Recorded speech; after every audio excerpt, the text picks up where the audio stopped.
पानीपत में कुछ दिन पहले गाय की चपेट में आने से 22 साल के मनप्रीत की मौत का मामला विधानसभा में गूंजा।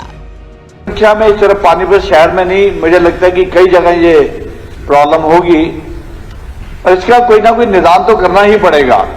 बड़ी दुख की घटना है। 4 या 5 दिन पहले पानीपत के अंदर 17 साल का एक बच्चा मनप्रीत, 24 साल का बच्चा मनप्रीत मोटरसाइकिल पर जा रहा था, नंदी से उसकी टक्कर हुई और उसका देहांत हो गया। मैं प्रार्थना ये करना चाहता हूं, इस सदन में जितनी गौशालाएं बनाई गई हैं पानीपत में, तो खासकर एक सरकार ने बहुत बड़ी गौशाला बनाई है, नैन गौशाला, करोड़ों रुपया उसके ऊपर लगाया है और भी 22 गौशाला हमारे यहाँ है, लेकिन कई बार वो लेने से मना कर देते हैं। सबसे पहले प्रॉब्लम तो है कि पशुधन को लेकर जाना भी इतना आसान नहीं है, उसके लिए क्रेन सही है, ये साधन बढ़ाए जाएं, हर शहर में साधन बढ़ाए जाएं और गौशालाओं को कोई फंडिंग ऐसी की जाए ताकि वो किसी भी गौवंश को लेने से मना ना करे। ऐसी आपके माध्यम से मेरी प्रार्थना है, क्योंकि इस समस्या का हल पहले तो यह था कि एग्रीकल्चर में पशुधन इस्तेमाल हो जाते थे, काम आ जाते थे। आज मॉडर्न जमाना है, टेक्निक नई नहीं है, पशुधन जो है वो शहरों की तरफ छोड़ दिए जाते हैं और ये प्रॉब्लम आ रही है। एक इस तरफ ध्यान दिया जाए। हरियाणा विधानसभा मॉनसून सत्र के दौरान विधायक प्रमोद विज ने पानीपत में गत दिनों 22 साल के युवक मनप्रीत की गाय से टक्कर में मौत हो जाने का जिक्र करते हुए बेसहारा गोवंशी का मुद्दा उठाया। उन्होंने कहा कि सरकार द्वारा पानीपत में नैन गौशाला तो बनाई गई है, लेकिन उनके द्वारा गोवंशियों को रखने से मना कर दिया जाता है। गोवंशी को गौशाला तक ले जाना भी आसान काम नहीं है। कई बार इन्हें पकड़ने के लिए संसाधनों का कर्मियों के पास अभाव होता है। इन्हें पकड़ने के लिए संबंधित विभाग को और संसाधन उपलब्ध करवाए जाए। साथ ही गौशालाओं की फंडिंग के लिए ऐसे नियम बनाए जाए कि गौशालाओं द्वारा बेसहारा गोवंशी को रखने से मना ना करना पड़े। वहीं विधायक प्रमोद विज ने विधानसभा में कहा कि कुछ साल पहले ओल्ड इंडस्ट्रियल एरिया को HSIIDC विभाग को सौंप दिया गया। बीते 60 से 70 सालों में जिस परिवारों के क्षेत्र में स्थित अपनी फैक्ट्री या प्रॉपर्टी का बंटवारा किया है, उनकी रजिस्ट्री प्लॉट के विभाजन का प्रावधान न होने की वजह से नहीं हो पा रही है। इसी तरह यहाँ के इंफ्रास्ट्रक्चर की जिम्मेदारी तो HSIIDC के पास है, लेकिन मेंटेनेंस का उनके पास कोई साधन नहीं है। इस एरिया में निगम द्वारा पानी की सप्लाई और स्टॉर्म वाटर का कार्य किया जा रहा है।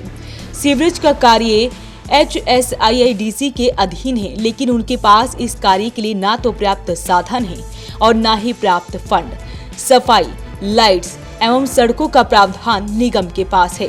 कुछ काम सीवरेज के HSIIDC एवं HSVP के पास है, जिस वजह से विभागों के बीच में आपसी सामंजस्य न बैठ पाने के कारण समस्याएं होती हैं। ऐसे में ओल्ड इंडस्ट्रियल एरिया को पूर्ण रूप से निगम को सौंप दिया जाए। दूसरी मेरी समस्या है, पानीपत में ओल्ड इंडस्ट्री एरिया 1956 में बनाया गया था और कुछ साल पहले उसको हैंड ओवर कर दिया गया HSIDC को, लेकिन पिछले 60-70 साल में फैमिली ने अपनी प्रॉपर्टी बांट ली, उस फैक्ट्रियों को बांट लिया, बच्चों में बांट दिया। आज जब HSIDC में जाने के बाद उसकी रजिस्ट्री के लिए जाते हैं तो HSIDC में डिवीजन ऑफ प्लॉट का प्रोविजन ही नहीं है, तो वो लोग क्या करें। अलग अलग भाइयों की फैक्ट्री है लेकिन रजिस्ट्री हो नहीं सकती। इसी तरह से वहां पे इंफ्रास्ट्रक्चर की डेवलपमेंट जो है वो तो HSIDC के पास है, लेकिन मेंटेनेंस का उनके पास कोई साधन नहीं है। मैं मंत्री जी का ध्यान उस तरफ दिलाना चाहूंगा।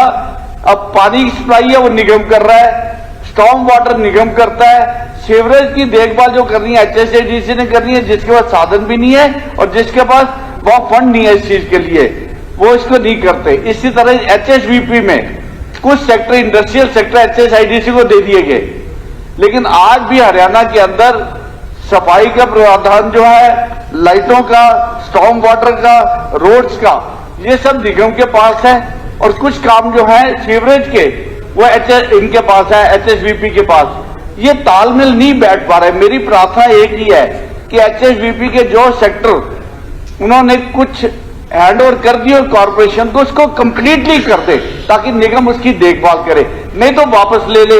किसी एक डिवीजन के पास होना चाहिए ताकि लोगों की समस्या का हल मिले और इसी एरिया है उसको भी निगम में वापस दे दिया जाए ताकि लोगों की समस्या हल हो। बहुत बहुत धन्यवाद जी। हालांकि मनप्रीत की मौत के बाद विधायक प्रमोद विज मेयर सहित अन्य नेताओं के साथ मीडिया के सामने आए और उन्होंने तुरंत कार्रवाई करते हुए शहर के उद्योगपतियों से शहर में सड़कों पर घूम रहे गोवंशों को हटाने के लिए आग्रह किया तो उन्होंने हामी भर दी। अगले ही दिन शहर में गोवंश हटाने का काम शुरू हो गया, लेकिन जिस हिसाब से सड़कों पर गोवंश हैं, उस हिसाब से इन्हें उठाने में तेजी नहीं लाई जा रही। वॉइस ऑफ पानीपत प्रशासन से मांग करता है कि इस काम में तेजी लाई जाए ताकि किसी और के घर का चिराग ना बुझ सके। वॉइस ऑफ पानीपत के लिए कुलवंत सिंह। सच सिर्फ हम दिखाते हैं,